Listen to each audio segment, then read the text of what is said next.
fuel cordless grinder. Works as well as any corded grinder I've ever used. I couldn't tell the difference between the cordless 9-inch angle grinder than a plug-in grinder. You could take down welds, you can chamfer steel to prepare for welds. You can lean into the grinder as much as you need and it's not underpowered. It's not as heavy as a regular corded grinder and it's very powerful.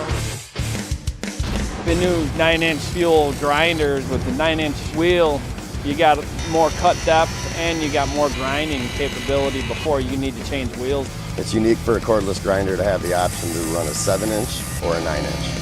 For the 12.0 battery pack, I did everything that I needed to do today, and there was still battery life in it. Milwaukee 12.0 has plenty of power to run all day. It is a perfect tool for everything that we do. I think the new fuel grinder is an amazing asset.